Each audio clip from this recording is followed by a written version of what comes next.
to Robert Sungenis Live. As you know, this program is set aside for you to ask your questions, give your comments on any topic whatsoever. And I, as my role as host of this program, will endeavor to answer your questions to the best of my ability using our Catholic faith, scripture, tradition, the popes, the councils, the saints, the doctors, the catechisms, the encyclopedias, and just about anything I can find to help you walk away satisfied that your question has indeed been answered. We come to you every Wednesday from 3 p.m. to 5 p.m. And unless there's something that has happened and I'm not able to make it, but I will be here the next week. So if that happens, do not worry. I have not fallen off the face of the earth. And usually at the top of the program, I have questions or I have a topic to cover, but not today. So we are going to get right to our question board this afternoon. And I'm still feeling a little bit under the weather. So if I cough a little bit today, you know why. I won't cough as much as I did last week. And someone actually complained I was coughing too much last week. So I can't help what Mother Nature brings to me. So at any rate, I will do my best to make everything go smoothly. Maybe just one advertisement before we begin our questions, and that is our DVD that's on order right now. This is a DVD called How the World Was Made in 6 Days. And this is day one. We're going to cover all 7 days, and that will probably go over a year or so. And we're going to release one day at a time. One day at a time. And so we're working feverishly on day 2 right now. And I just want to let you know that these are available as far as streaming. They are available at the Colby Center website. And I think that's colbycenter.org. You can reach it and you can get your streaming. It's an hour and a half long. I think I already said that. And I think streaming is, I don't know, $10, $9.99, something like that. I forget what the price is, but it is available now. And the DVDs are on order, so they should be here any day now. So those of you who have already ordered your DVD, and I have many of those on my desk, give us a little bit more time. We'll get them to you. And so just want to let you know they are coming. Okay. So that is all I have for this afternoon. And so I'm going to go right to your questions and see what we can do for you today. And there's a little fly bugging me today, flying around here. So if you see me waving my hands, I'm not chasing pink dinosaurs. I am actually trying to swat a fly. All right. John says, what is your opinion about anti-gravity? Is it possible? As far as I understand, the theory says that gravity can attract or repel matter, similar to the way magnets can attract or repel. I've heard rumors that the Germans were designing an anti-gravity flying machine in World War II. Okay, so far, anti-gravity is probably a misnomer, okay? Because, first of all, there is no place in the universe that we have found that doesn't have gravity. Whether it's strong or weak or in between, it has gravity. And gravity, as we have understood it, is caused by you have to have mass in order to have gravity. Now that's where it gets a little difficult, is how that mass causes gravity. We know that you have to have mass in order to have gravity, but there are many theories developed on how mass actually causes gravity. Okay, even Newton himself didn't know. All he could tell us with his formulas, his equations, was how fast gravity reacted. We have what we call an escape velocity. If they send a spaceship or a rocket ship from Earth to the moon, it has to have a certain speed or acceleration away from the Earth. Otherwise, it's going to fall back to the Earth.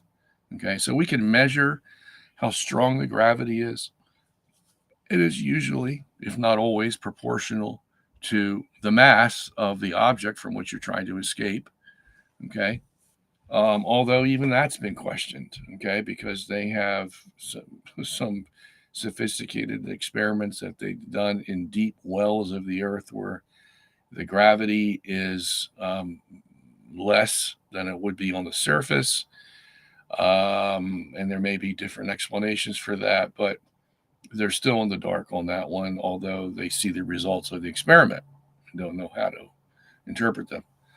So we do know that mass has to be present for gravity, and I have my own theory on why gravity emanates from a massive object, or any mass. It could be a bowling ball for that matter.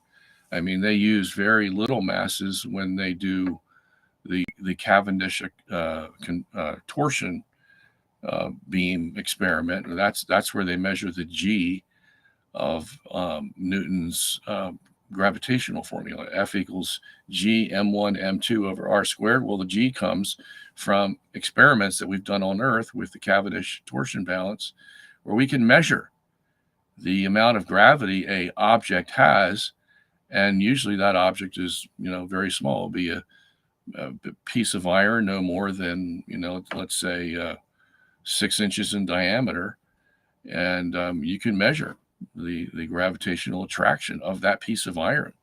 Okay, so that's why we know that mass has to be there, but what exactly is causing the attraction? Well, that's a whole other game. Okay, now I have a theory of what I think is happening there.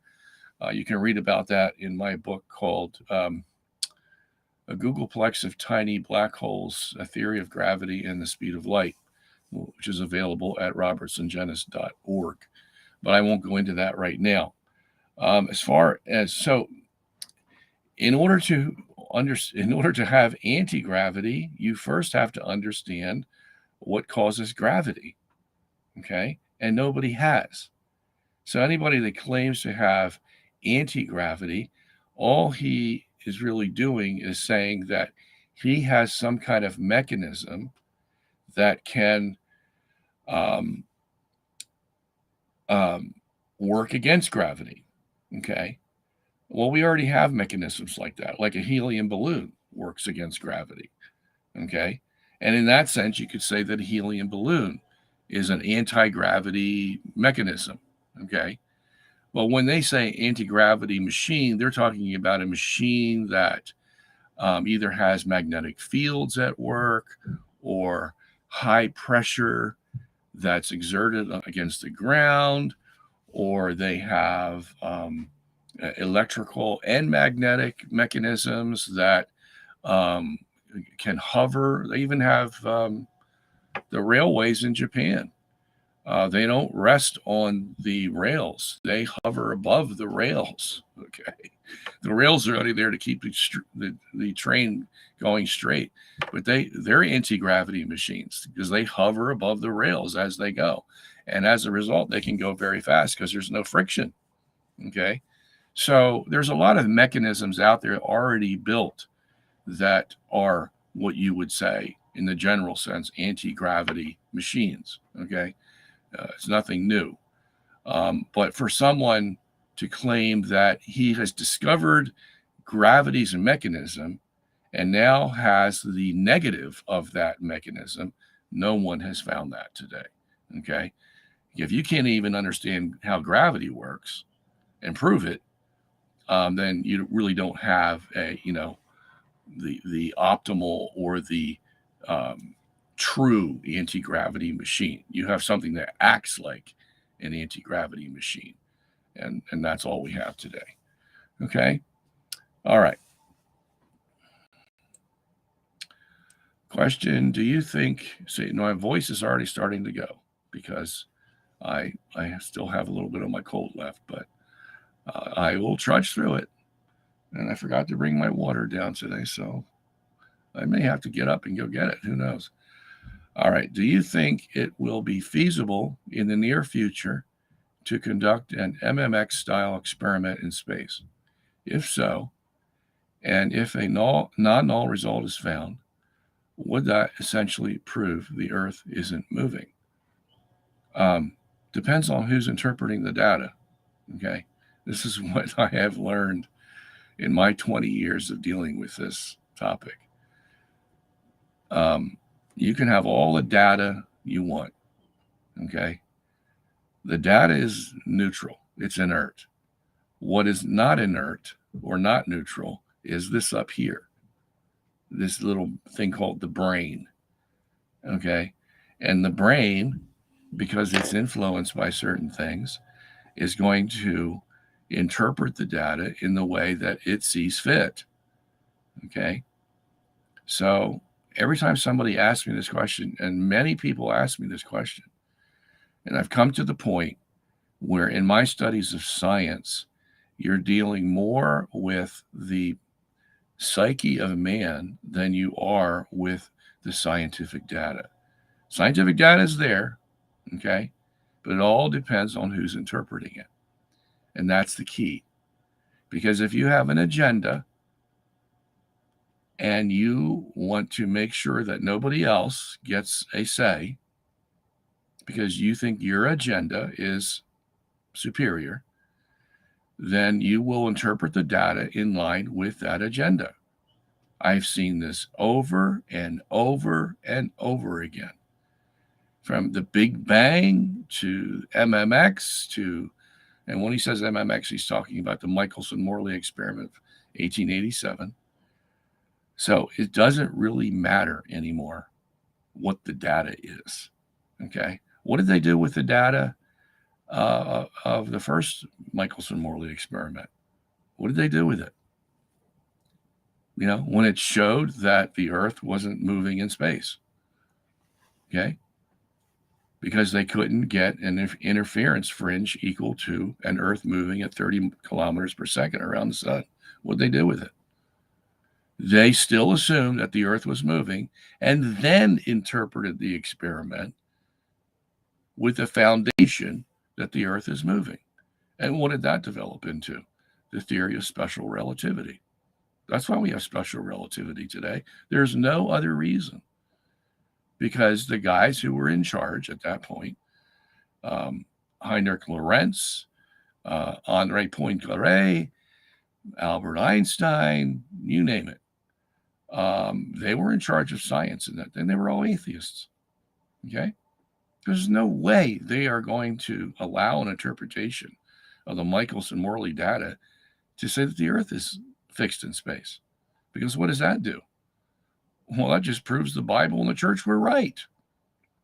And we can't have that. Because we've been fighting for 500 years to show that the church and scripture are wrong. And we don't have to believe scripture in the church because they were wrong on that. What else can they be wrong on? It's all myth and legend, you see. That's the way they want to keep it. So we are fighting a battle that we fought since the Garden of Eden. And that is, how are things going to be interpreted? Okay, the God made the tree of the knowledge of good and evil. He told Adam and Eve, don't eat of it. Okay, this is your test. And the devil came along and had a different interpretation. Said, well, God doesn't want you to eat that because he knows that when you do, you're going to become a God just like him. And he doesn't want any competition. Okay? So you see, the same data, same tree, it never changed. Still had the same fruit hanging from it. It's just a different interpretation that God put on it and then the devil put on it. Okay? And that's what we have today in science. So it's not going to do any good. You can spend billions of dollars going to do another Michelson-Morley experiment. It's not going to make a bit of difference because they're going to find some way, somehow, to interpret it in line with what they already believe. Okay? And that starts with no God, number one. And then everything else falls in sequence after that. Okay? So that we already have something up in space today called the global positioning satellites that are very similar to the principles behind the Michelson-Morley experiment. Okay. And what have they done with that? They've done exactly what I just told you. Okay. And I'll explain it to you. If you have a global positioning satellite in the east, there's 24 of them up there. And let's say you have one in the east that wants to send a electromagnetic wave to a GPS in the west. Okay. So he sends an EM wave and it takes a certain amount of time to get there. Okay. And then if you send the same signal from the GPS in the west to the GPS in the east, it's going to go slower. Every day, all day, they go slower by about 50 nanoseconds. Okay. So what's this tell us? Well, it tells us that the speed of light is not constant. That's what it tells us. If you have a beam going 50 nanoseconds, yeah, that's a small amount of time. But when you're talking about something that's going 186,000 miles a second, a nanosecond is like a mile. Okay. It's a big difference when you get down to those scales. So if that's happening, well, then doesn't that contradict the theory of special relativity? Well, it certainly does. But we can't have that, can we? Because Einstein is our God. We've been worshiping him for 100 years as the greatest genius that ever hit the face of the earth. Okay. So what do? Here's what we do. We go in and we reprogram the computers of the GPS satellites. And we take into account that the speed of light is going to be 50 nanoseconds slower if it travels from west to east, as opposed to east to west. And nobody knows the difference. Okay?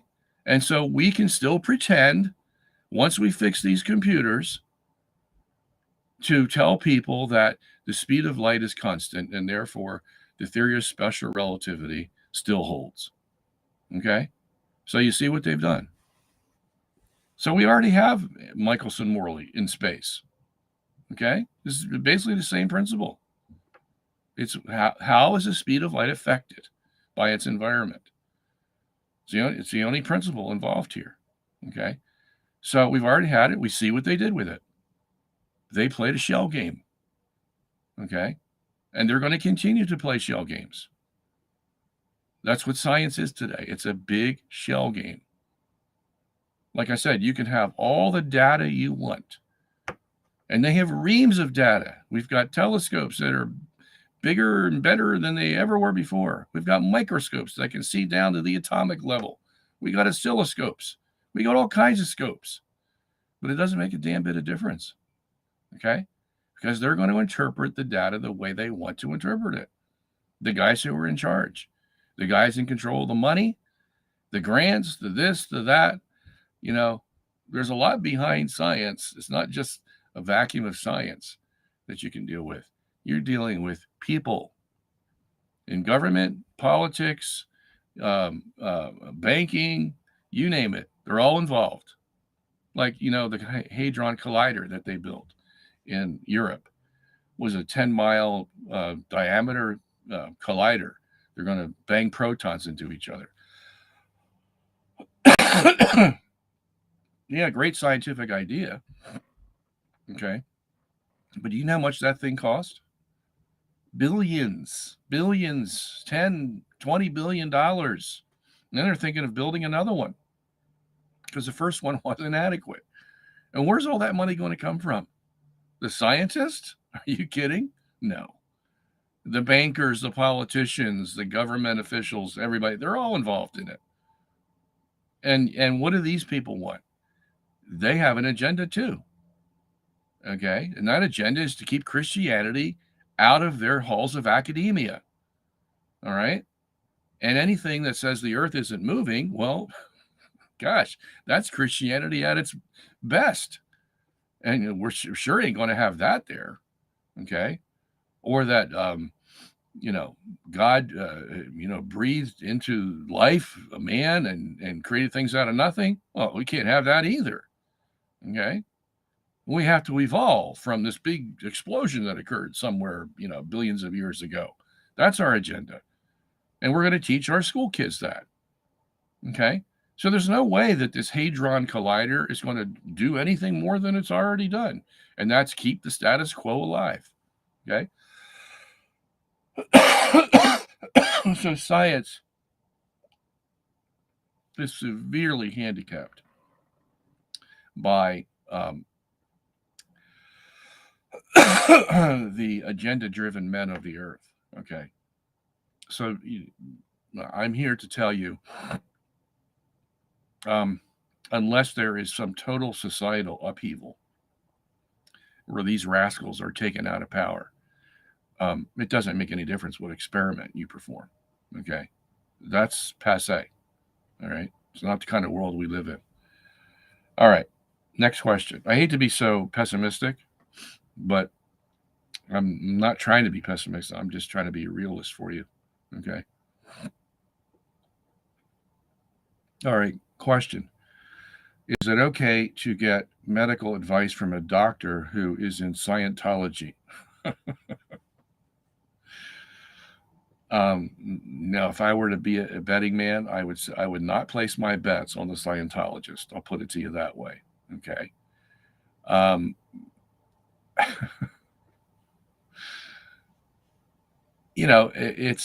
It's like any other ology out there.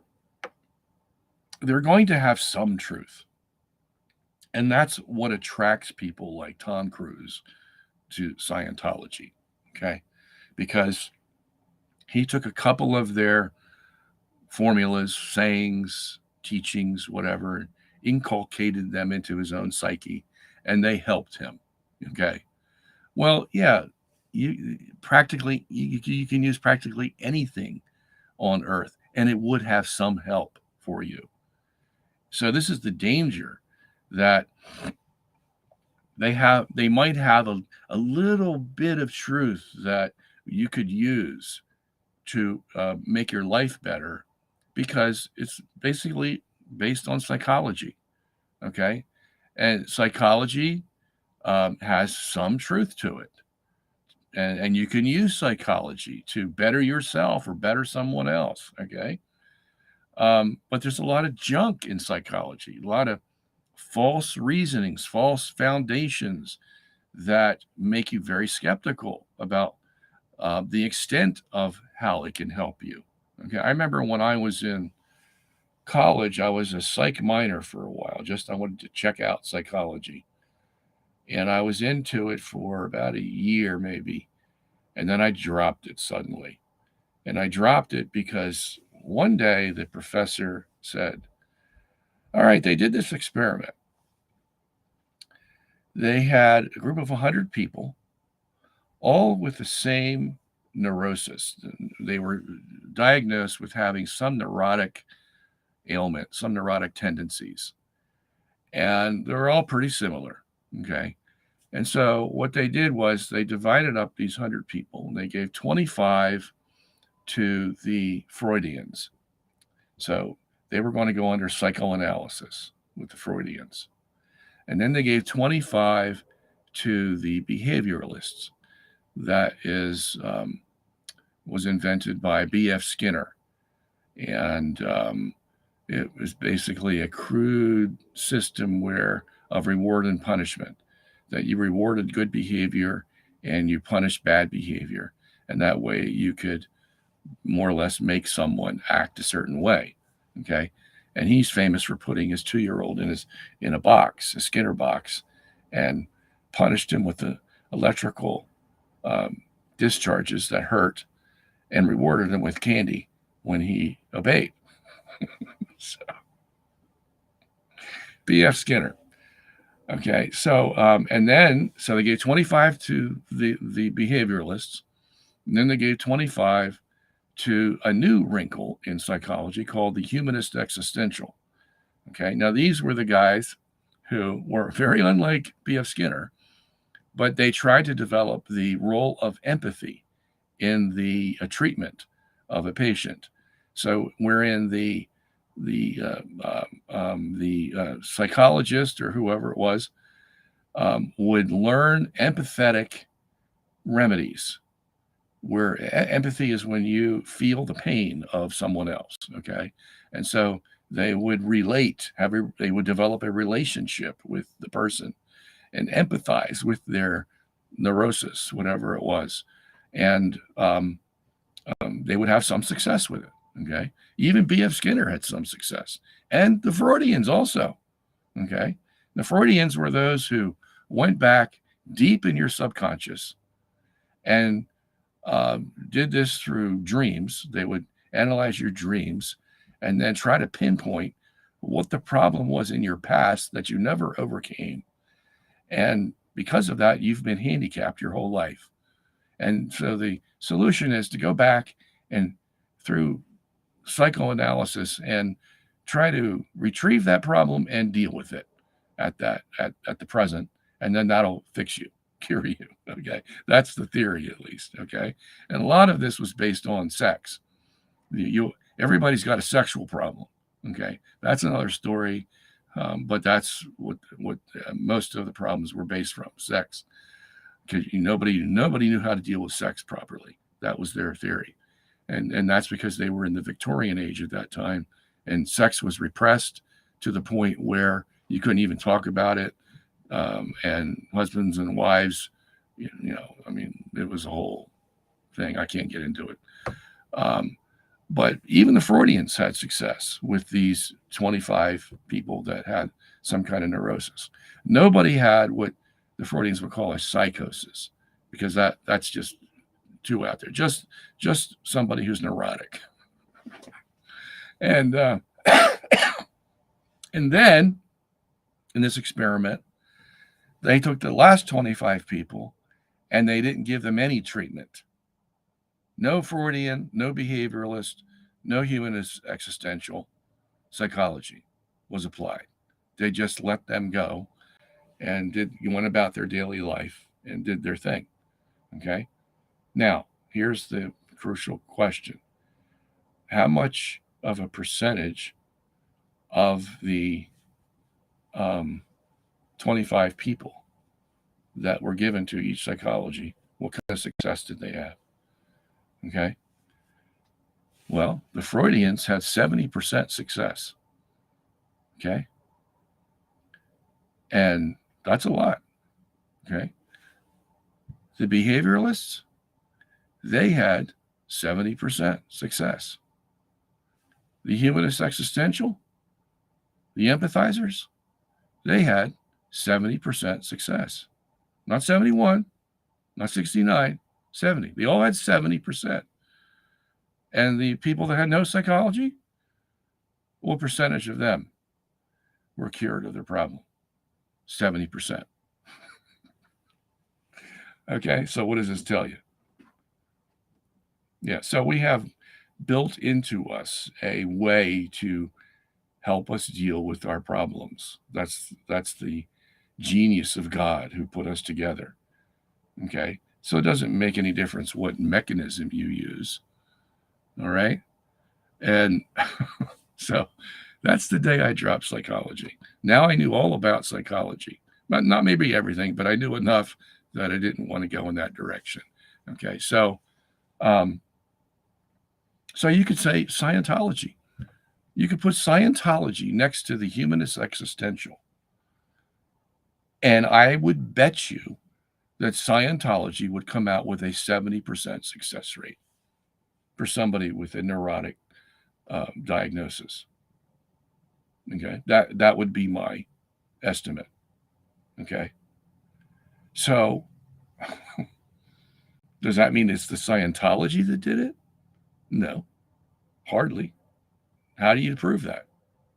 Okay, so I hope that suffices for you for an answer. Okay, all right.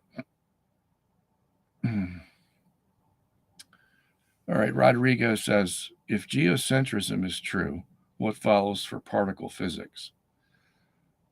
It's not going to change particle physics. Particle physics is what it is. And here's another blind alley that men go down.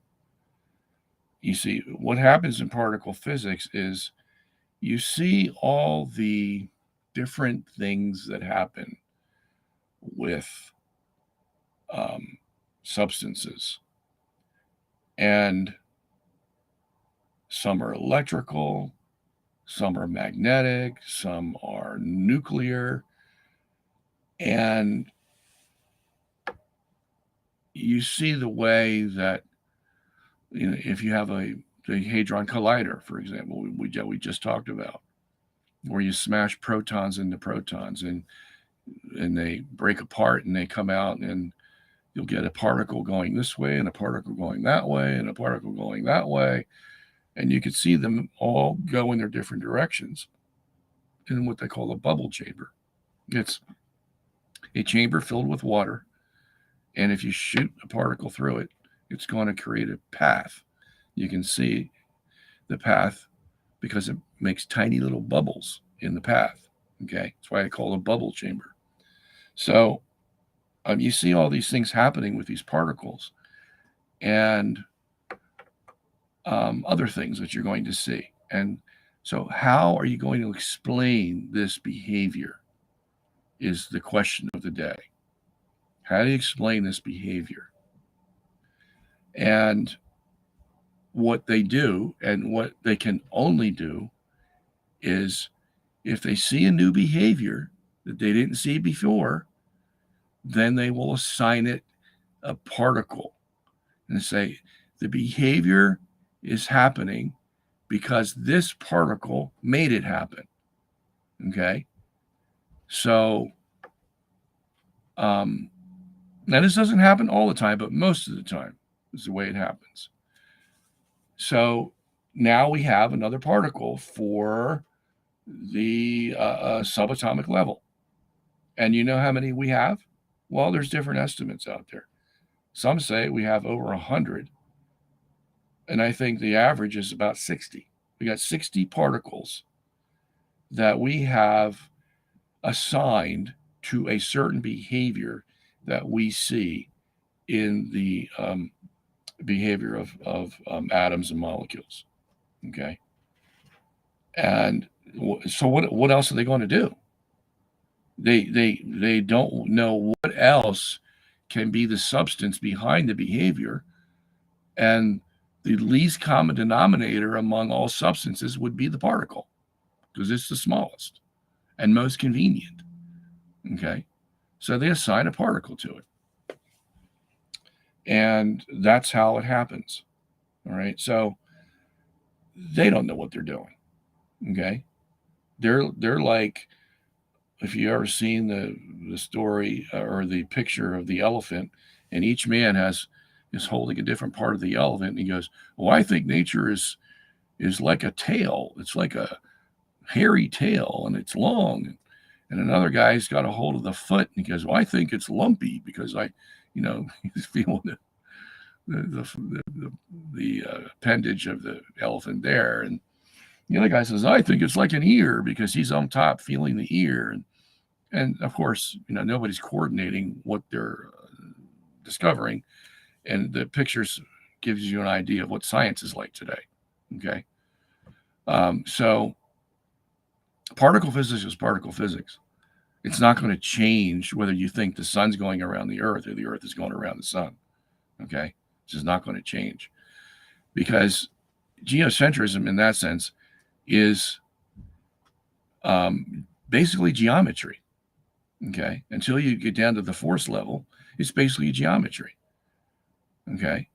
Because Tycho's system and Copernicus's system are basically the same, except that you've exchanged centers. That's all you've done. So it's all a matter of geometry. And geometry does not get down to the particle level. Okay. Subatomic particle level. So they really have not too much to do with each other. The only time that they would cross paths is if you're trying to explain geocentrism dynamically by force laws instead of by geometry. And it might be the case that the same force laws that you find that cause the sun to go around the earth are similar force laws that occur in the subatomic level. Okay. Like gravity, for example. What does particle physics do with gravity? Well, they don't do anything with it because they don't know what it is. Where does gravity come from? Nobody's discovered that yet, as we had talked about earlier in the program. So you have this whole issue of one of the most natural, common forces of nature, that is gravity, not explainable at the particle level. Okay? Now, my theory does take into account gravity in the subatomic level, which I already advertised. So, but not modern science. Okay, that's why they're having such a hard time coordinating Einstein's general relativity theory with quantum mechanics or even quantum field theory. Okay, because of this issue of gravity. General relativity takes gravity into account as best it can. I'm not saying it does it correctly, but it does it, at least takes it into account, which is a lot different, of course, than what Einstein did with special relativity. But he needed a quick fix. You see, he needed a quick fix in 1905 to explain why the Earth was still going around the sun. All right, so we can't mess with gravity then, okay? Because we need a quick fix to get us out of this conundrum that we've been in for the last 25 years. Because if we don't get a quick fix, then Galileo was wrong and the church was right. Okay, so that's a whole other story. But when you, by 10 years later, when you have general relativity, okay, we take gravity into account. But even then, he had problems. Okay, and that's why he had his lambda factor in and then out, then in, then out. They just didn't know what they were doing. And they still don't know what they're doing. And that's why we're left with the Big Bang Theory that doesn't work. Okay. But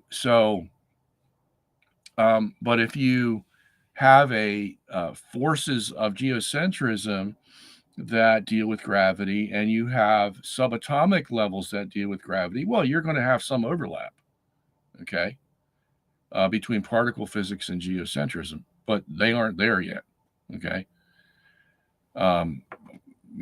It's just the nature of the beast. Okay. All right. So let's go down to the next question. Well, question: what was your journey like into and out of Calvinism? Why did you become a Calvinist? What arguments convinced you? Okay. Well, actually, I never was a true blue Calvinist. When I was in seminary, I always used to argue against the Calvinists. Okay. So even then, when I was a Protestant, I wasn't there. Okay. And that's because the argument, as logically tight as they tried to make it, it was actually that tightness that disturbed me and a lot of other people. And that basically was that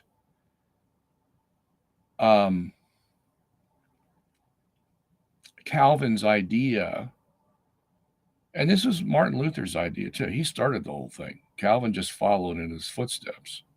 Okay, because Martin Luther was not excommunicated from the Catholic Church for not believing in indulgences.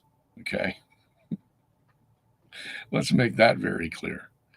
When he stuck his 95 Theses against the Wittenberg church door, most of them dealt with this idea of predestination and whether man had a free will. And that's what he got excommunicated for, because he believed that there was no free will, that predestination was absolute. That is, that God decided long before he created the world that he was going to save some and damn others. and he knew them by name. So this was not just a general predestination. This was an individual predestination. Okay. So Joe and John and James and George, they were all going to be saved because they had no free will to choose for God or reject God. Okay. And, um, Siegfried and Dean and Dopey and whoever else, they were going to be judged for their sins, and they were going to be sent to hell, all before God ever created anybody. Okay. No free will. And then you could say, if that's the case, well, then how are the sins of the people that are predestined to salvation going to be dealt with? Well, Calvin had that all wrapped up. He said that Christ came and he suffered the equivalent of an eternity in hell for all these elect people who were going to be saved, every one of them, John, George, Jimmy, and whoever, okay? And he suffered the equivalent of their eternities in hell. And that started on Thursday in the Garden of Gethsemane when Jesus, was sweating great drops of sweat that looked like blood. Okay. And that can happen, by the way. Okay. You can have your blood mixed with your sweat. And that's when the terror of God came upon Jesus and he was experiencing hell for all the elect. Okay. And then the culmination of that hell experience, which lasted for 3 days, was at the cross, when he died on the cross. Okay. And said, it is finished. So to Calvin, only the elect people were beneficiaries of that hell experience that Christ went through. And for those that were not going to be saved, Christ did not suffer and die for them. Okay. If he did, of course, they would be saved. Okay. But he didn't. God only, and this is what in the acronym TULIP, the L of TULIP is limited atonement. And that means that the amount of people that will be saved is automatically limited to the elect, and only their sins were going to be paid for. And all the rest, no. They would pay for their own sins in their own eternity in hell. Okay. And to me, when I looked at that, I just said, this is ridiculous. When I was in seminary. Okay. And so for the whole time I was there, I never believed it, never accepted it. And I think the guys that did accept it, to me, they were like a lot of Catholics today. They're Catholics by name. In other words, this is what they grew up with. This is what they know. This is what they live by. They don't understand it. They just know this is what's taught, and they'll accept it because they don't know anything else, or they don't want to know anything else. Okay. So you get a lot of nominal Calvinists who just accept it because that's what Calvinism is. And we're Calvinists. We're Presbyterians. We're this, we're that. Okay. But then there were a lot of guys that struggled back, and they still do today. Okay. And not long after Calvin came out with his 5 arguments for absolute predestination, that was in the acronym TULIP, you had from around the same area in Europe, because Calvin was in Geneva, France, and then you had the Dutch theologians who threw out every one of Calvin's TULIP acronym, okay, including limited atonement. And they became what they called the remonstrants. They're remonstrating against what Calvin was teaching. And this was just within 25, 50 years of what Calvin had taught. Okay. So the whole thing was unstable. And even though it sounded logical to Calvin, hey, we got predestination, don't we? That means God chose some and didn't choose others, right? Okay, yeah, makes sense. All right. In order to go to heaven, somebody's got to pay for their sins, right? Right. Okay, so he pays for the elect, he doesn't pay for the non-elect. Makes sense, right? Logical? Yeah, logical. Okay. But it doesn't deal with the God of the Bible. It only deals with selected passages of the God of the Bible and forgets or ignores all the other things that are in the Bible that talk about who this God is, who's doing the electing, okay, who's doing the choosing and all that.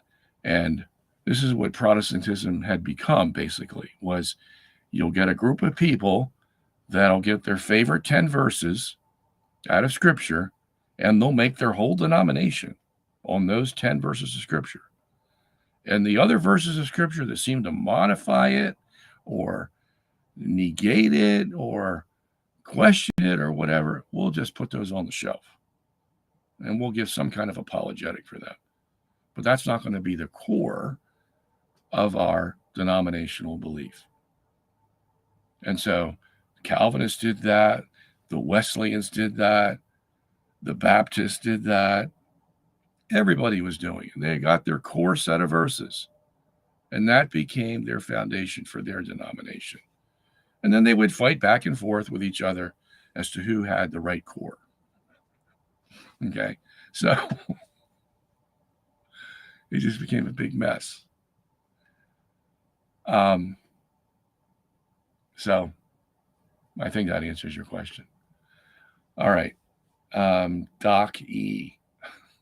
Doc E says, question, explain polonium halos, a proof of young creation.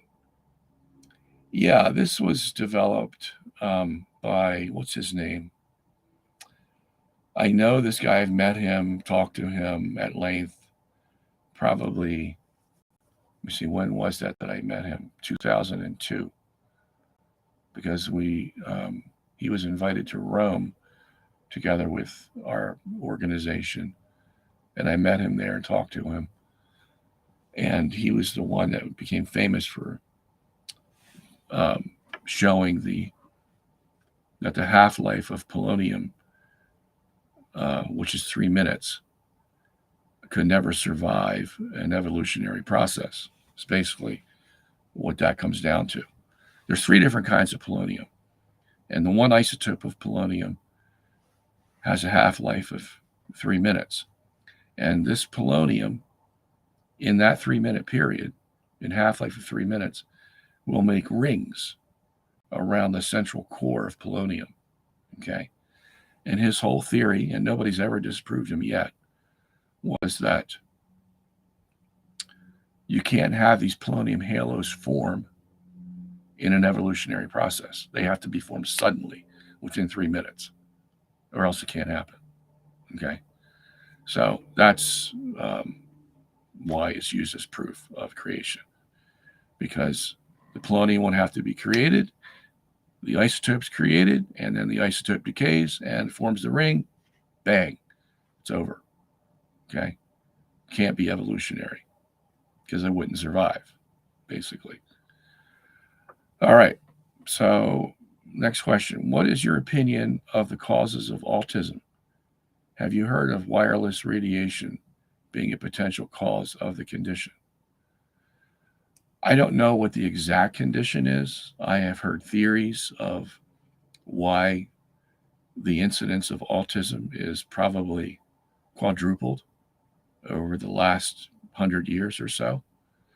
And, when you look at our society, we are not farmers anymore, okay? We are industrialists who use chemicals, electricity, magnetism. We use radioactive isotopes. We make drugs, organic drugs that have deleterious side effects. So all kinds of these things. We have pollution. We dump our chemical waste into the rivers. Um, Maybe not as much as we did before, but it still happens. Okay. There's still guys that try to get away with that, and the police have to come after them. But hey, the damage is done. All right. We just had a chemical explosion in Ohio a few days ago when a train derailed carrying vinyl chloride, one of the most toxic substances known to man. Okay. So now that's in the soil, it's in the waterways. People are breathing it. And that happened not too far from Pittsburgh in a populated area. Okay. So today we have all kinds of causes for the human body being degraded to levels that we've never seen before. We have cancer. Cancer is still, I think, the number one cause of death. It's at least 40% of all deaths in the US are caused by cancer. Okay. And no one still has figured out what the cause of cancer is or even how to treat it. Oh, they have their little theories, and they may work here or there, but not everywhere. Okay. We haven't had the cure for cancer yet. So here's why we have cancer. Here's why these cells multiply. And we can't stop the multiplication, and they just eventually take over the body. They know the mechanism. They know that what they see happening, that's the data, you see. But interpreting the data and going back to the origin of why they multiply, nobody's figured out yet. Okay. So we still have 40% of our deaths by cancer. And a lot of that cancer is caused by the environment. Okay. Whatever you breathe in, whatever you drink in, whatever you eat. And that's just on the chemical side. On the organic side, you have heart disease as the next, or equal with cancer. I think it's 40% for heart disease. Okay. And what's all that caused by? A lot of fat. A lot of fat in the body. Okay. Because we are sedentary. Okay. We eat 3 times as much as we used to, and the body just stores that as fat. And when you have fat, you're going to get problems, whether it's going to be heart disease or some other kind of disease. Okay. So 80% of our deaths are cancer and heart disease. Then you have the others like kidney disease, whatever, but they all fall into that 20%. Okay. So where's all this coming from? We didn't have heart disease as the number one killer 100 so years ago, 150 years ago. We didn't have cancer either. Okay. Well, what was different about that society and our society? All the chemicals. Okay. In the water, in the air, everywhere. Even in your rug on your living room floor. It's all made of petroleum products. Okay. So there you have it. Okay. Now autism is going to fall into one of those deleterious categories of chemicals or, too much electrical power near your house. Who knows what it is? Okay. There are theories out there as to what causes autism, but nobody's really pinpointed and said, here's the cause. Some people say the vaccines are the cause. Okay. Which could have some truth to it. I don't know. But it's worth looking into, that's for sure. Okay. Because they push that stuff like candy. And they make a lot of money off of it, just like they did with abortion. Why is abortion so popular? Because they make a lot of money off of it. That's why. $3,000 to $5,000 a case. Wow. Okay. And vaccines become the number one money producer for doctors. Okay. So look, there's a lot of incentive in our capitalist society for people to push things that may be dangerous for us. Look at the drug companies pushing their drugs. Have you ever listened to the side effects on the commercials today?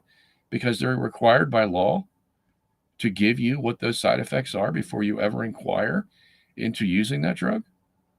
Some of those side effects are death. If you listen closely, death. So, okay, that's the kind of society we live in today. So, buyer beware. Watch what you eat, watch what you breathe, watch what you drink. Okay, all this stuff that if we have 40% of our population dying by heart disease, and heart disease, we know number one factor is fat in the body. And go think about that the next time you get your Burger King Big Mac, your Burger King Whopper, or your McDonald's Big Mac, okay, and drink a Coke that has 350 calories in it. Okay, think about that. This is the kind of fast food society that we have, and all of it is bad for the body. Okay, so okay. All right, Robert has a question. Are you getting any feedback from the old Earth modernists and Big Bang apologists regarding your day one release? No, Robert, I haven't gotten any feedback from them.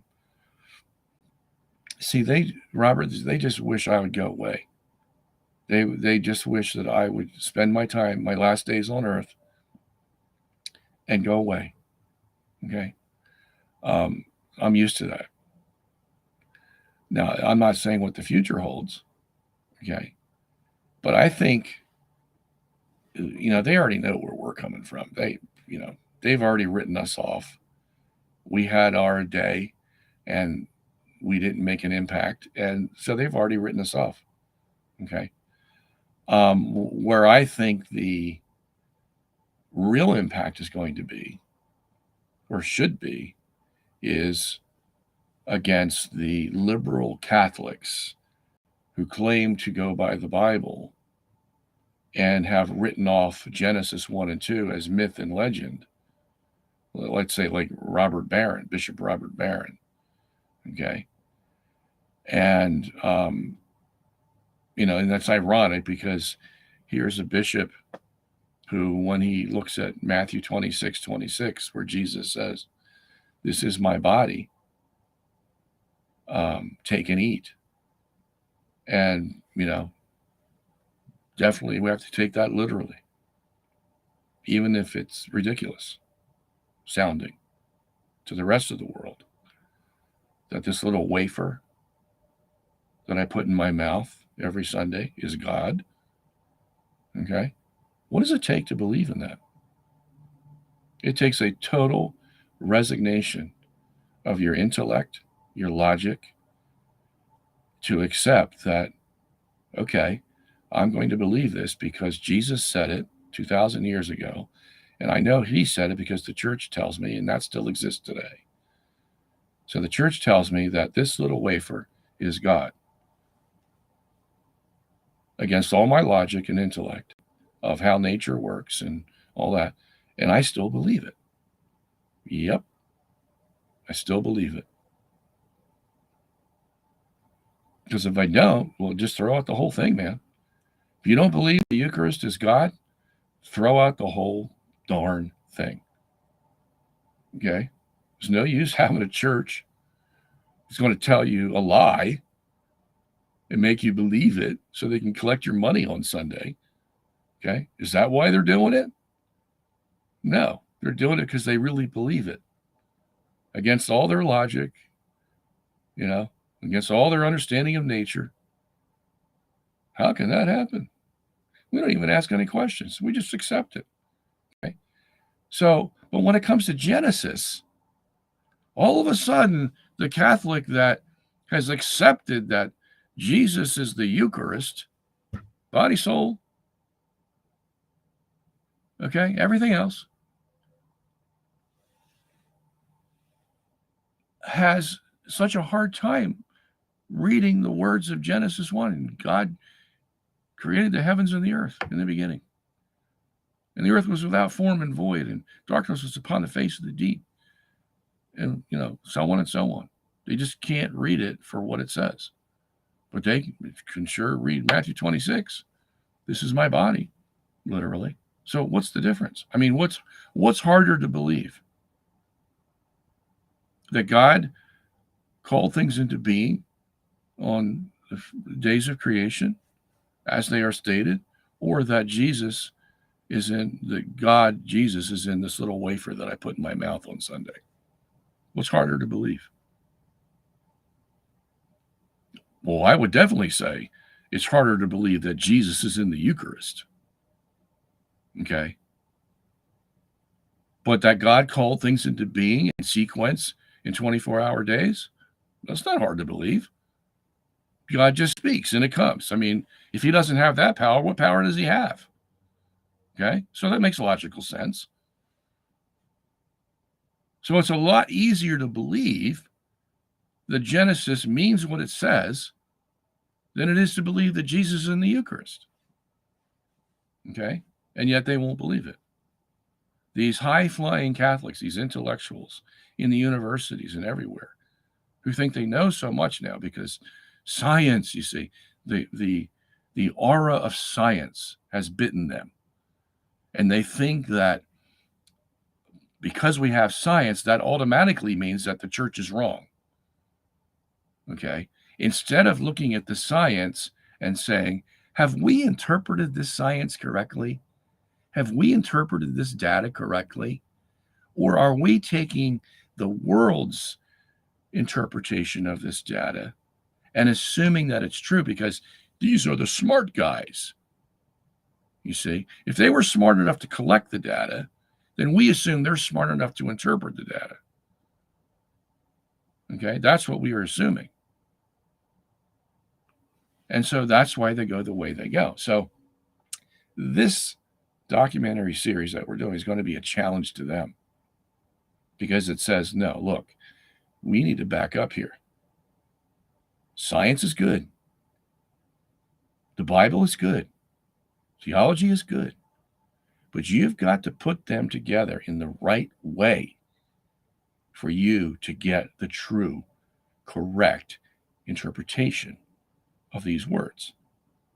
Okay? Now, granted, there's going to be some cases where science can't even touch it, like the Eucharist. Science has no way to deal with that. And that's actually what saves us from them, because they don't know how to deal with it. How do you deal with this idea of transubstantiation, for Pete's sake? So, but we can show from modern science, all the data that we collect from modern science, we can show how that can fit into a day by day, 24-hour sequence of time as it's stated in Genesis 1. We can show that. And we work darn hard to do it. Okay? And it's not as hard as you might think. All you have to know is a few things. But see, Genesis is our guide. And then we have the science data, and then we put the two together. Now, that means we have to reject a lot of science because of the wrong interpretation that's put on it. Okay? Not the science data itself, but the interpretation. Like the Big Bang, for example, that's their interpretation of the redshift. Okay, and we come along and say, no, you're looking at the redshift wrong. Here's how you look at the redshift. And then once you look at it correctly, then you can fit it into Genesis. Okay? So we do this with every single word and verse in Genesis chapter 1 and a little bit of chapter 2. And then also all the other scriptures that are in Isaiah, Jeremiah, Job, the Psalms, Ecclesiastes, all of them have something to say about the cosmos. And you have to integrate all of that into Genesis chapter 1, which is what we do. And we go into the original Hebrew to show how you do that. So you can coordinate the language of the Bible and sometimes it's Greek because we have to use the Septuagint sometimes. And you get the best science. You eliminate all the presumptuous interpretations that they've put on the data, and you just take the raw data, okay? And then you take the testimony from the fathers, the medievals, the popes, and the councils, shake it up all together, voila, you have our documentary series, okay? So it's going to be a challenge to those who have just looked askance at Genesis 1 and said, oh, it's just myth and legend. How can we believe in this firmament?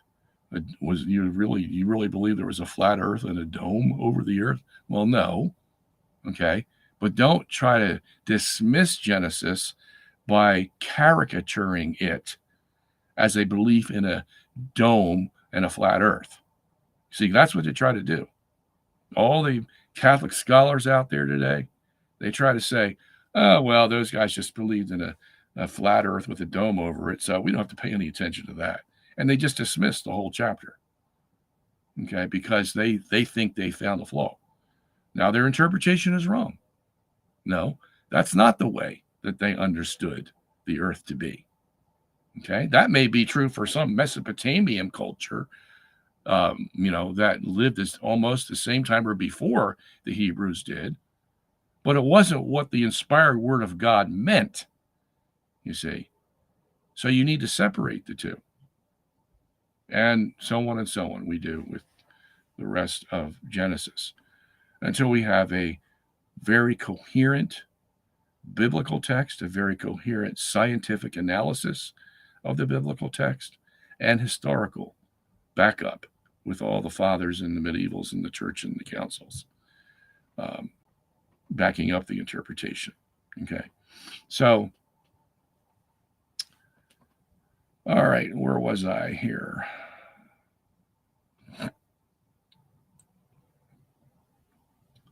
Question, do you still hold to the theory of gravity that is in GWW? That is, that gravity is caused by a density differential between matter and the composition of the firmament of empty space?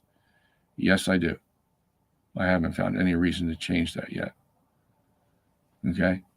So, and that again, you can read all about that in the Googleplex of tiny black holes. And we also have that in our DVD series that we're making. Okay? We will be incorporating the gravity issue in day 4. Well, we already talk about the space in day 1 and day 2. Okay? That space is not empty. It's not nothing, that there is a substance to it. Now, finding out what that substance is, okay, that's the task of the exegete and the scientist. And there's a lot of possibilities, okay? But then you get down to the nitty gritty, and there's got to be one substance. That's the foundation of that. And that has to be the smallest particle possible, okay, which we still believe is the Planck particle, because we found nothing smaller. Now, it doesn't mean it is, but unless we find something smaller, okay, that's what we're going with. That's the science that we have today, okay? So we're taking the data and we're putting it into the text, but we also have, some reservations because science continues to get more data, okay? But we show you how we arrive at that space is not empty, that when God said, when God created the heavens and the earth, and he put the earth there and it was surrounded by water, well, that's not all that was there. There has to be space there in order to hold the earth and the water, okay?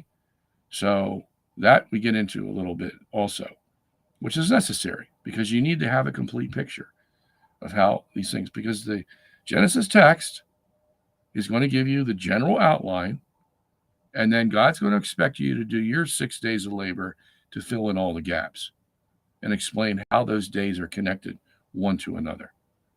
And once you get the key and you see what God's doing, you can easily connect all those days. And it's not very hard at all with the science that we have now discovered. Okay. So we have I think if you've seen day 1, you've seen the part in the video where We're talking about the great light that God created. When God said, and let there be light, and there was light, well, we call that the great light because it was very big, much, much, much bigger than our sun would be 4 days later, which is the reason we have to have a great light. Okay. But the question comes up is where is that light? Okay. Where did that light go after day one, after day two, after day three? Because it keeps time for us for 3 days, 3.5 days. And then the sun and the stars take over on day 4. So where did that light go after 3.5 days? Well, we've got scientific evidence that it's still out there. We have a guy who does this for a living, and he says, we've discovered a glow in the universe that we can't explain. It's unsourced. And he says, one quip he had was, we've been studying the universe for 400 years, and we've missed half the light in it. And they just discovered it. And then the Goddard Space Center also found the same light, the same glow. So we have corroborating evidence. Okay. And this is why Scripture says that light still exists. If you read Ecclesiastes, what is it? What's the verse? So chapter 1, verse 5, or chapter 12, verse 1. I forget what it says. When the end of the world comes, God will take away the sun, the moon, the stars, and the light. Okay, so there you have it. What light is he talking about? Same light that was in Genesis chapter 1, when God said, let there be light. And there was light. Okay, because if he wasn't, then you could say, well, the light is the stars. Well, it can't, because it says stars and light he's going to take away. So he's going to take away all the celestial bodies and the light. All right, that's just one verse. And then there's about 6 other verses that all say the same. Excuse me. I don't know. I may have to end early because my voice is going. But I'll see what I can do here. All right. Remy says, why did God command the killing of the firstborn in Egypt? Because atheists are using this to say your God approves of abortion. So why are you against abortion?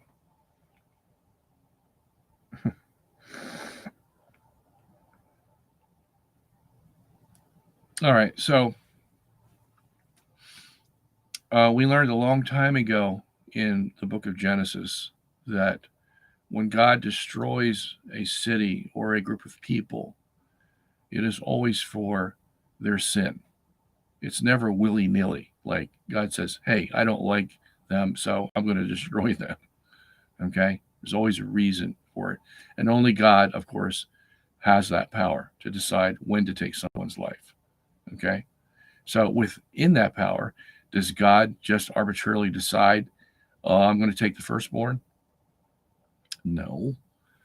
If you read the book of Exodus, this came after a long series of threats that God put upon the Egyptians to let the Israelites go. And at each turn, at each plague that God brought, the Egyptian Pharaoh hardened his heart and said, no, I'm not going to let him go. Why? Well, because he had free slave labor. Okay, that's hard to let go of.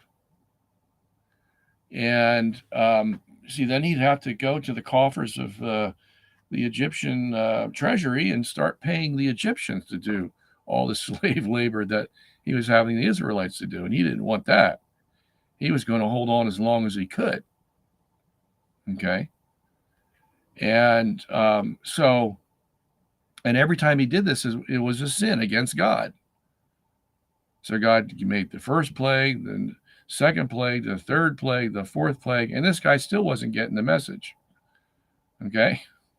As a matter of fact, at certain points, he tried to duplicate the miracles that Moses was doing. He had his Egyptian magicians come and copy some of the same miracles that Moses was doing. He did that at least 3 times. to say, see, our gods are just as strong as your gods. And yet at the time that they made the snakes and the rods and all that, Moses says, no, our God's more powerful, and I'll show you. I'll prove it to you. And his snake went and ate up all the snakes that the magicians made. So even then, Pharaoh had his proof that no matter what his devils could do, God was greater. And I think that was like the third plague. So then the fourth plague, the fifth plague, the sixth plague, and he still wasn't getting the message. The seventh plague, eighth plague, ninth plague, he still wasn't getting the message. Then the 10th plague came, which was the killing of the firstborn. Okay. And so God tolerated his hardness of heart and his sin for a long time before he lowered the boom and killed the most precious thing that Pharaoh owned, and that was his own son. Okay? And Pharaoh had nobody else to blame but himself. Okay? And this was not something new that God did. God had told Abraham in Genesis 15, he said, I am going to give your descendants the land of the Hittites, the Perizzites, the Jebusites, the blah, blah, blah, ites. He named about 10 different ites down there. And he said, that's going to happen in 400 years. I promise your descendants will enter this land that I just described in 400 years. Why can't we do it now? Well, because the iniquity of the Amorites has not reached its full. And the Amorites was just basically a term that God was using for all the ites that were in that land of Canaan that God wanted to get rid of and judge for their sin. Okay, so they already had iniquity, but it hadn't reached to the fullest extent where God couldn't tolerate it anymore, and he would judge them. And that's what happened when Joshua went into first Jericho, then Ai, and all the other towns and wiped them out. Why? Because God had planned this for 400 years to judge them, punish them for their sins. And that must have been pretty bad. It must have been just like the condition in Sodom and Gomorrah, where it came to a point where he couldn't even find 10 righteous people in all those cities. Sodom, Gomorrah, and all the surrounding cities couldn't find 10 righteous people. They were all wicked. Okay? So that's when God destroys, when the evil is intolerable. Okay? Until then, he will let the weeds grow up with the grass. Okay? Because if you start destroying the weeds, you're going to destroy the grass too. And God doesn't want that to happen to the grass. Okay? So he's going to wait to the right time. And that's what we read in the Old Testament stories. Okay? All right. Question. If Adam had not sinned, would have Jesus become incarnate? Do we really know? What are the sources? No, he would not become incarnate. There would be no reason to. Okay? I mean, why would you ask Jesus to lessen himself? And according to the creed and all our other dogmas, he is less than what he was before, because he's now the God-man and not just God. Okay? So why would he want to do that? There would be no reason for him to become incarnate. Okay? So the incarnation is contingent upon Adam's sin. If Adam had not sinned, then we would have had a whole different scenario. Okay? The test would have been over, and know this, okay, that there was just as much possibility of that occurring as it was Adam sinning and plunging the whole world into sin and death. Okay? Otherwise, then Adam would not have had a true free will, and God would have been lying to us. Okay? In order for God to be honest and honorable, Adam had to have a full, uncoerced free will that was not a victim of cause and effect from the past. That was just his own choice. period, end of story. Okay? That has to be the case. And if he had as much power to obey as to disobey, okay, because that's what free will is, otherwise it's not free, then there would have been no incarnation of Jesus Christ. Okay, there would have been a whole different scenario as to what God was going to do with the human race. And they would have been blessed because Adam was obedient. There would be no more test. That was it. See, this is why it was so important. Because whatever he decided would be the weal or woe of the entire human race. Okay, all on him. That's why Jesus can suffer and die for all of us, because the rules were already in place. Whatever that one man does is going to affect the whole human race. Okay, which allowed Jesus as the one man who's going to affect the whole human race. That's the rules. Okay, so the answer to your question would be no.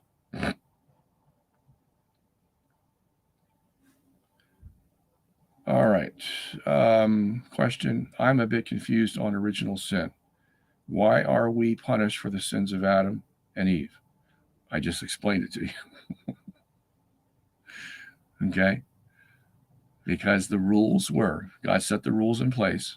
Adam, if you obey, all of the human race will benefit. There will be no more tests. Okay? You're it. That's why. Okay? All right.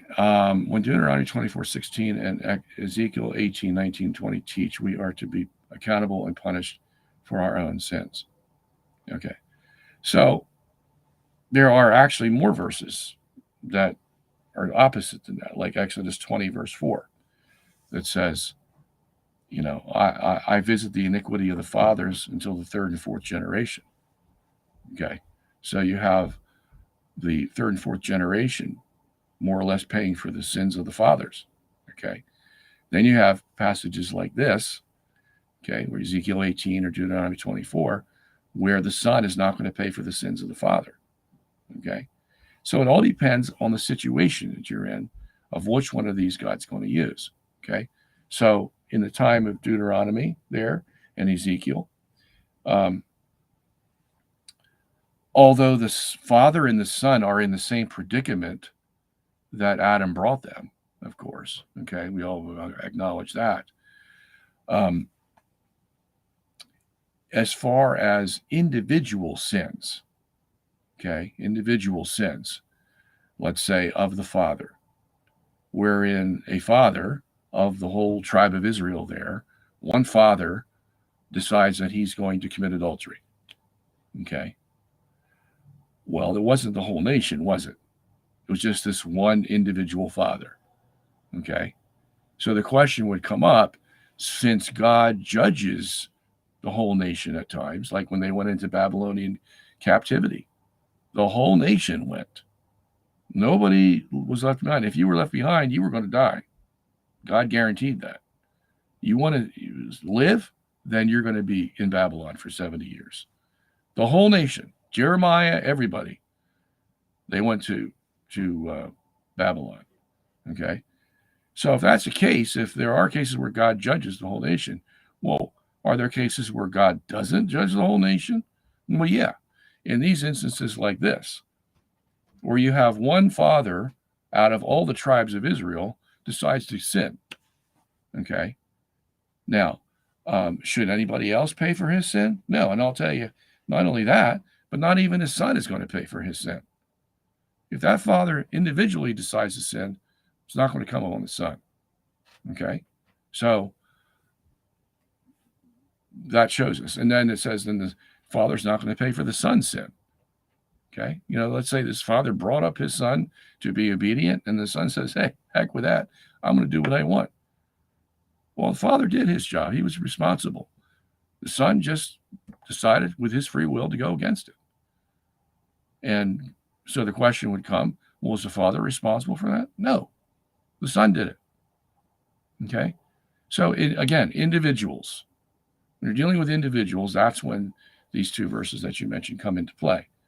Okay. When you're dealing with the whole nation, let's say when the Israelites are going through the desert. They just started, and we come to Exodus chapter 32, and all of them decide to come and create a golden calf to worship it while Moses is up the mountain getting the 10 Commandments for 40 days and nights. What happens then? Okay. So you have the whole nation now sinning. And so this is when Exodus 24 comes into play. Okay. I will execute justice to the third and fourth generation. Yeah. Well, what happened when they were going to go into the land of Canaan that we talked about? Well, all of them that came out of Egypt, okay, probably about 2 million people. That's a lot. Okay. Didn't go into the land of Canaan. They wandered around the desert for 40 years. And as a matter of fact, if you look at the map, they wandered around in a circle. God made them wander around in a circle. They had 42 encampments from the time they left Egypt until the time they landed in Canaan. And if you look at those 42 encampments, they go around like this in the desert. Okay? So, yeah, he means what he says. Okay? And then the only two that went in there, land of Canaan, that was promised, remember, 400 years earlier with Abraham, your descendants will inherit the land of Canaan.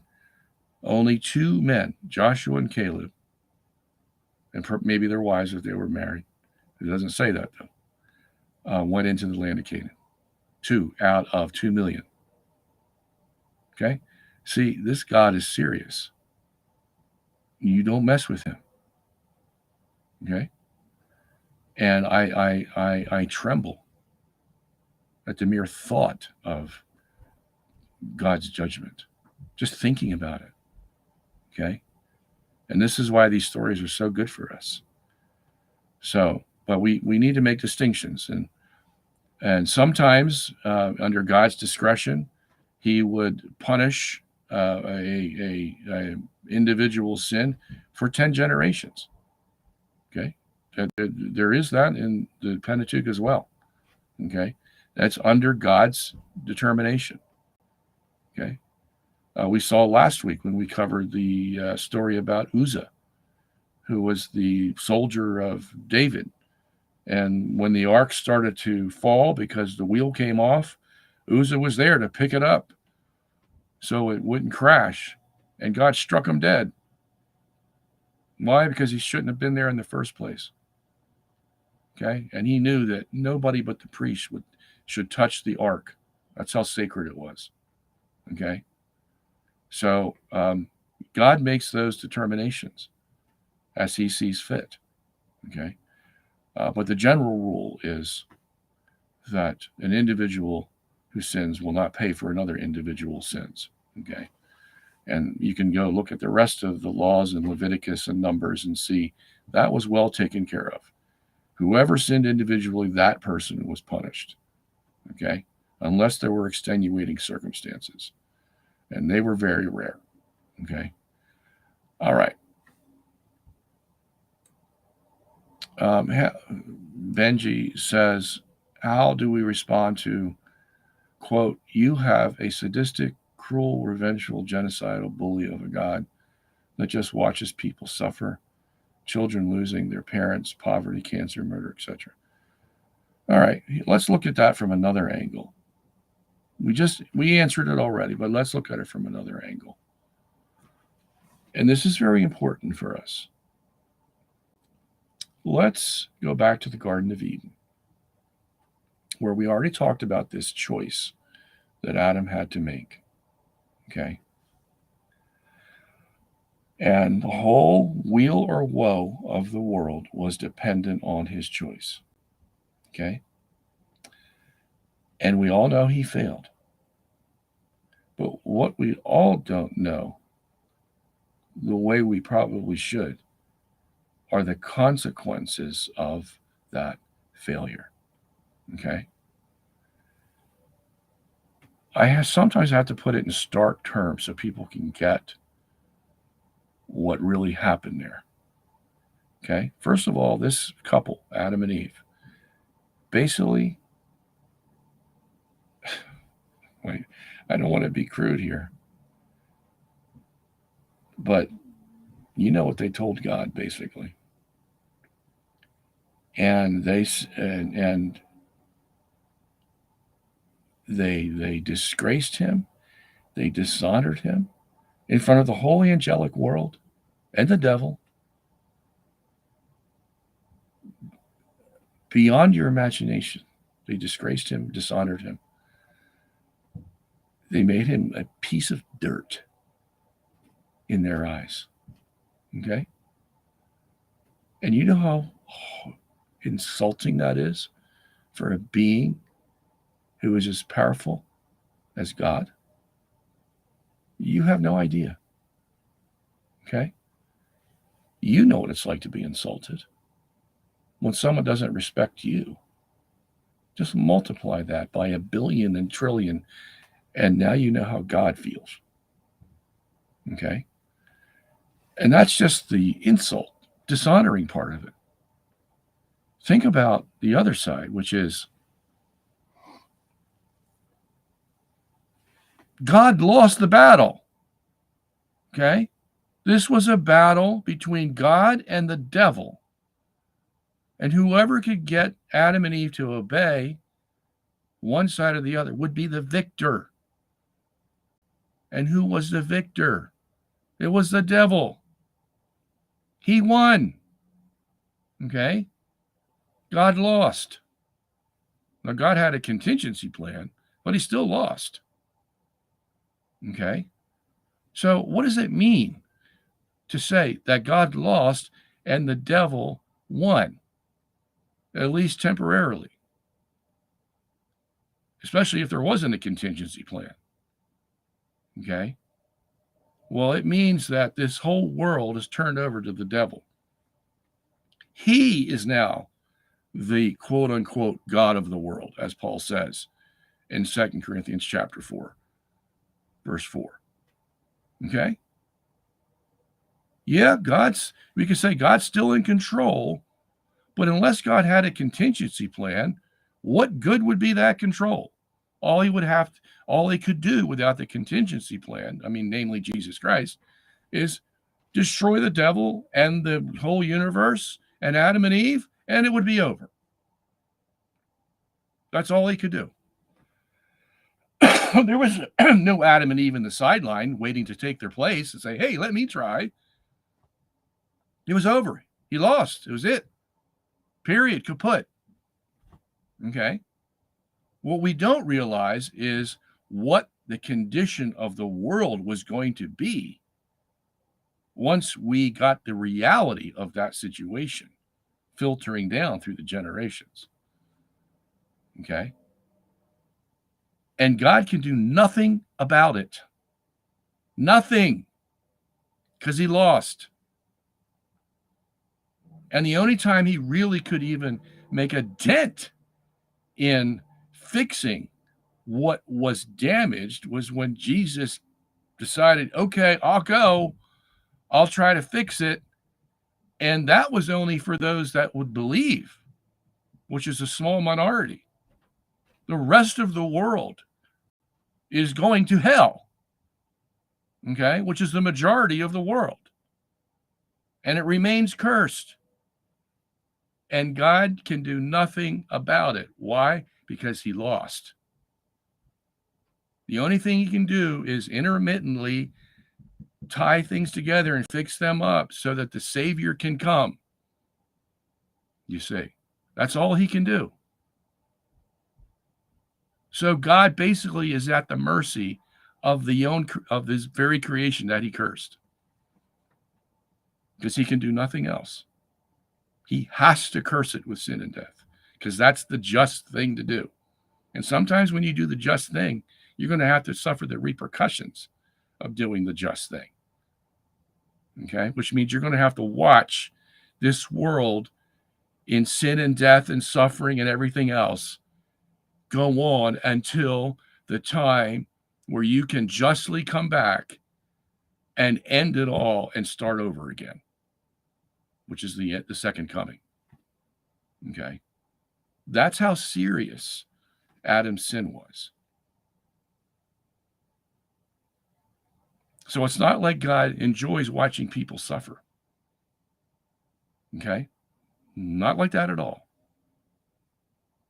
He is just as remorseful about it as you are, 10 times, 100 times more so. Okay? But there's very little he can do about it,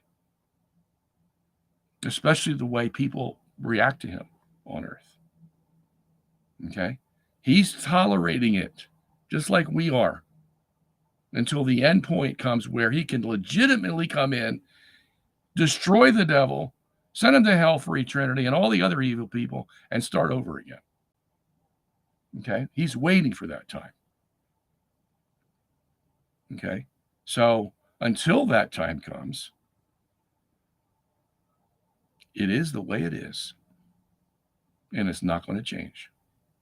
Okay? So the amazing thing about it is that God would have a contingency plan and not just destroy the whole thing at that time and go on and live with the Trinity by himself forever and ever. He's got so much love and compassion in him that he had a contingency plan. And here we are today talking about it. Okay? That's the amazing thing about God. Okay? So, yeah, we're all in it together. We're all in it together. And we're all waiting with bated breath for it to be over. Okay? That's the story. All right.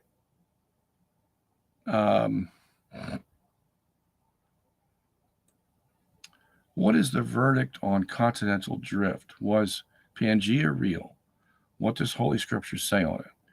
I heard a theory that God destroying the Tower of Babylon is when the land split. God bless. All right. Usually, if we combine the science with Genesis, we do understand that the Pangea idea is probably very coherent and legit. And we do use that theory in our video series, as a matter of fact, because it makes it a lot easier to understand how the land rose from below the water to above the water on day 3. Okay. And then, because then you have basically just a vertical problem. You have a vertical problem and you need enough force from beneath. And I'm not going to tell you how we get to that, but that's also in the video series. Where does that force come from that lifts the landmass above the water that was left on the earth from day 2? Remember, the firmament separated the water from the water, so you have most of the water above the firmament, and you have just a little bit left on the earth, maybe a couple of miles of water. But all that water on the earth is covering the land surface, which we believe is Pangea. Okay? And if it's Pangea, then we can understand why the forces that will be incurred there, and I'm not going to tell you where they're coming from. That's my secret. You have to watch the video in order to know. And that's in day 2 video, so you're going to have to wait a while for that one.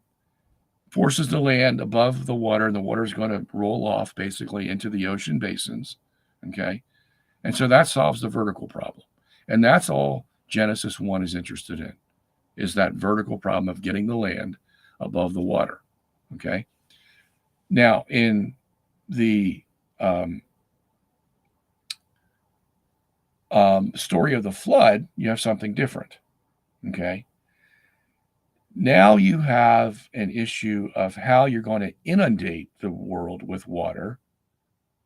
Okay? Once this water has already filled the ocean basins, as would occur in Genesis 1, and that water, a mile and a half or two of water, is going to seep down in beneath the surface of the earth. Okay? Because science tells us there's 3 times as much water beneath the surface of the earth as there are in the ocean basins. Okay? So we know there's a lot of water down there.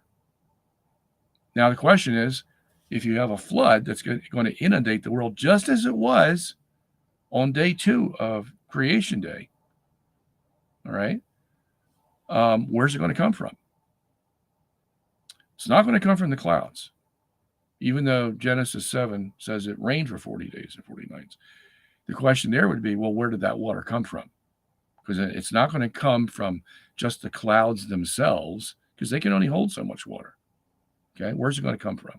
It's going to come from where it was stored, okay, for the previous 1,500 or 2,000 years underneath the surface of the earth. Because there's this very curious verse. Was it Genesis 8:7? I think it says. I think it is. It says, and the foundations of the deep were broken up, and water came from there. Okay. So, in other words, all that water that was stored under the surface of the, we're talking about a few hundred miles maybe, that was stored underneath that surface is now going to come up because there's going to be fissures in the foundation, in the mantle, or maybe just the crust of the earth, which is miles deep, by the way. And it's going to allow that water that was stored inside the mantle or upper mantle to come forth, and it's going to spew in many, many, many, many different places on Pangea. It's going to spew into the atmosphere, and what's it going to come down as? Rain. Okay. So that's where all the water comes from beneath the surface of the earth. Clouds basically are just sort of depositories, vehicles for that water to make its way up and then down to the surface of the earth. Okay. So that's why Genesis says it rained for 40 days and 40 nights. Not because the clouds could hold that much, but because it's getting another source of water. Okay. The same water that was left there on day 2 when the firmament separated the upper waters from the lower waters. Okay. And, Peter ties this together, 2 Peter chapter 3, verses 5 and 6. He ties both these water sources together. He talks about the first water source in Genesis 1, and then he talks about the same water being used for the flood in Genesis 7. Okay. So, there's a lot of tie-ins with other scriptures with Genesis, as you'll find when you see the DVD series. So, what else was I answering? I think that's it that I have to answer. Oh, continental drift. Okay. So, whereas on the third day of creation, you have the vertical rise of the landmass above the water, which is required, because now on the third day, God's going to create the plant kingdom, trees and plants. So you have to have this land free of the water. Okay. Now there may be some plants in the water that God will create. That's certainly true. But a great majority of it that the animals have to eat, okay, on the 5th and 6th days, needs to be planted. And it's got to have dry land, maybe with some, channels of water going through it to irrigate it, of course. But, you have to get this thing situated. And that all happens on the third day. So that problem is solved. But then when you come to the flood, and now you have to make fissures in Pangea in order to allow the water from beneath to come up, sprout up, and then come down and rain. Well, what's that going to do? Well, that's going to do the other job that needs to be done, and that's the horizontal separation of the continental masses. Because once you separate them so that the water can come up, there's going to be a lot of momentum created on each continental plate to keep moving. Once they're separated, they're going to keep moving, and they're not going to stop until something stops them. Okay? And you got all this water circulating that keeps them moving. It's like a grease. They go through the grease, so to speak, of the water. It makes the movement much easier, and it allows the momentum to keep on going for a long time, and to the point where they keep on spreading.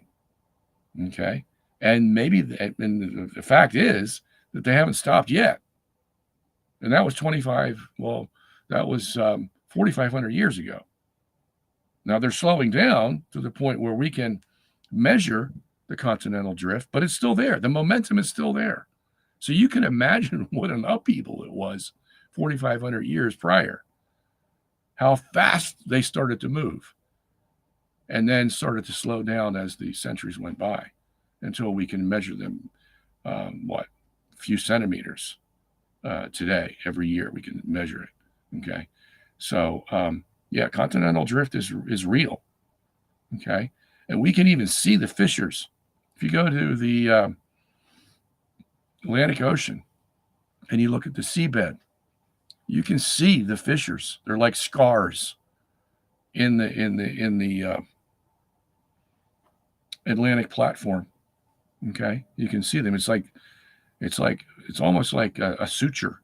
If you ever see somebody get stitched up, you see sutures on either side of the wound. Okay, well that's what it looks like an S shape in the whole Atlantic ridge from north to south. Okay, like it was a big split a long time ago, and it just happened to put it piece itself back together. And so we know where the fissures were, where the water where the water came out from, and then spewed up into the atmosphere and then down on the earth again. Okay, so everything makes sense. You can piece it all together like a puzzle once you know where to start and what the end point is. So anyway, all right, got a lot of science questions today. Here's one. Is it possible that the earth is flat? No. Why is God a jealous being? This seems like a human trait that shows the human weakness of humans. Because jealousy is not a sin. Okay. Jealousy is the disposition of someone who does not want someone else to take what he possesses rightfully. Okay. That's why God says, when you go worship other gods, I don't like it because I'm a jealous God. Well, what does that mean? He's a sinner? No. It means, look, I'm the one who saved you. I'm the one who brought you up. I'm the one who gave you all this material. I'm the one who loves you. They don't love you. They just want to use you. Okay? And that's why he calls Israel a whore. Because she goes to people that she thinks are going to love her, but all they want to do is use her. Just like any man wants to use a whore. Okay? So God says, the reason I'm crying out to you is because I'm jealous. Because I love you. They don't love you. Okay? There's nothing wrong with that. All right? When you read in context, when God says, I'm a jealous God, you're darn right he's jealous. Okay? You think he wasn't jealous with Adam and Eve? Think about that. Yeah, he was jealous. Because the devil won. And the only way God could even get a smidgen back of what he lost was to send Jesus Christ, and hopefully the people would believe. There was no guarantee. So you bet your booties he was jealous. This worthless creature comes along that God created and just despises him to the core. And the first chance he gets, he wants to rip the whole creation out of God's hands. And he wants to control it. Yeah, you bet your booties God was jealous over that. Okay. So he created it for himself. All right. Now, if someone else has something and you want it because you like it, but it's theirs, that's called envy. You see? Now that's a sin because you shouldn't be envious of someone else's possession. That's why, and it's just like coveting. That's why we have 2 commandments on coveting.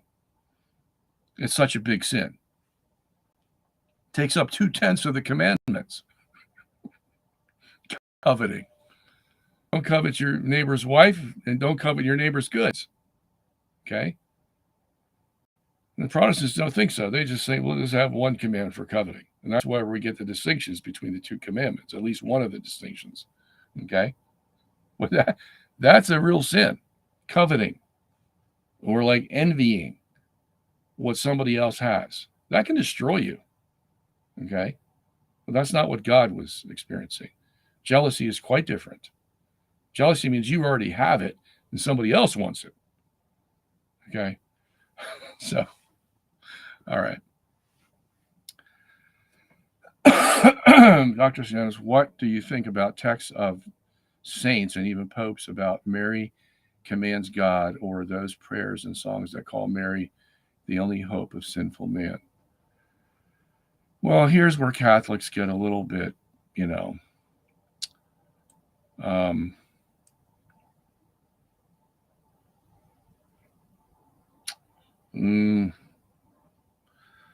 they start exaggerating the attributes of Mary, and you'll get statements like this.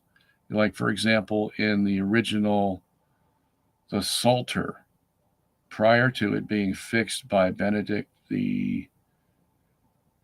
I forget which Benedict that was who fixed it. But you can read the original Psalter coming from the 12th century, and it's almost blasphemous the way it treats Mary. I mean, what it does is for every reference of God in the Psalms, it replaces it with Mary. Okay? Now that is going too far. And that's why Benedict fixed it. But, at different times in Christian history, you have this almost worship of Mary. Okay? Now, dogmatically, the Catholic Church does not teach worship of Mary, but it doesn't mean that some of the people sometime in different centuries and in different countries didn't actually worship Mary. Okay? Or maybe they were doing it, didn't know what they were doing. Maybe nobody educated them, but sometimes they come awful close. Okay? So you're going to find this in Catholic history at various stages. Okay? Doesn't mean it's right. Okay? It just means that this is what some people do with these Marian doctrines sometimes. Okay? So we got to be very careful with that, of course, because now we live in the Protestant age, okay, ever since the 1500s, where people aren't as accommodating to your exuberant beliefs about Mary. Okay. So, like Alphonsus Liguori could write in his day about the glories of Mary, and it's a big, thick book like that. And, not too many people would look askance at it. But today, we have some very sensitive people out there about doing too much with Mary, and we got to be careful. Okay. Not that we want to hide the truth. No, never. We will always tell the truth about Mary, but only the truth, not some exaggerated image we have of Mary that someone with some intelligence is going to say, no, that's not right. Okay. And actually use that as an excuse not to become Catholic. Okay. And I've seen that.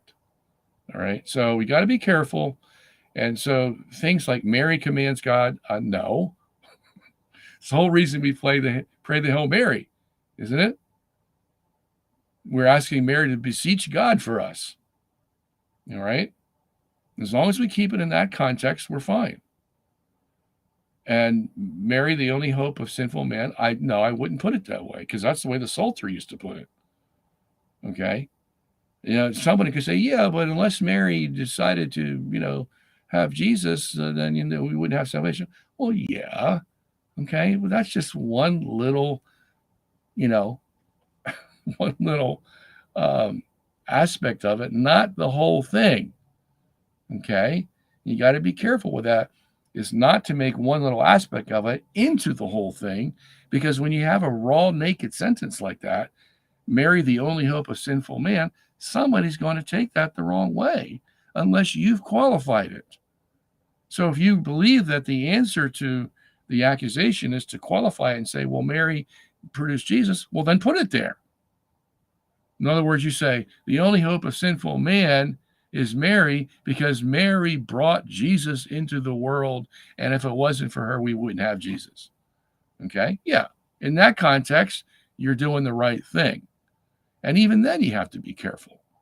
Okay? So there you have it. All right. We got a couple of minutes left. See what we can do here. Isn't it simply blasphemy and idolatry to speak of Mary as ordering her divine son? And well, yeah, I just explained that. Yeah, it can be blasphemous. Okay, and that's why I said that what some of the Pope Benedict had to correct the Psalter. Okay. All right, Robert, if you had funding, time, and motivation, not too hard to get, huh? Funding, time, and motivation. What experiment or train of thought would you pursue? Nothing. What I would do with more funding is I would market the stuff I've already done. I've written so much stuff, I can hardly get it out to the marketplace because I have no funding to do it. And I got the time, I got the motivation, I just don't have the funding. Okay. But that's why I want to have the books translated into different languages. I want to have marketers. I want to have producers to get this stuff out all over the place. Okay, that's my wish. I've written enough. I've lectured enough. Now is where the real rubber meets the road. Can you get the message out? Okay. Now, I don't have 12 disciples like Jesus did. And I wouldn't even put myself in this category. I'm just saying I don't have the help. Okay. And I don't have the funding. Okay. There's a lot of interested people out there. Okay. And I wish I had, if I'd pay them all to go and spread the message with the material that we've got already. I just don't have the funding. Okay. I'm a very poor man and barely make it as it is. Okay. Each month is a miracle how I can keep both ends met. I'm not telling a sob story. I'm just telling you like it is. Okay. And it's always been that way. But that keeps me humble. Okay. So maybe God's saying, yeah, Robert, if I gave you a lot of money, you'd be a different person. Maybe so. I don't know. I hope not. For all this stuff, all this time and effort I put into this, that a few dollars would sway me, But I've seen them swaying even better people than me. Okay, so that's always a possibility. Money has a strange way of doing that. And so I don't know what else to tell you. All right. Okay, we have come to the end.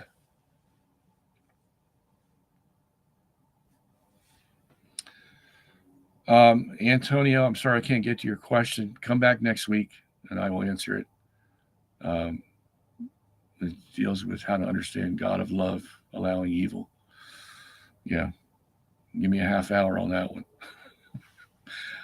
Okay, so thank you for coming.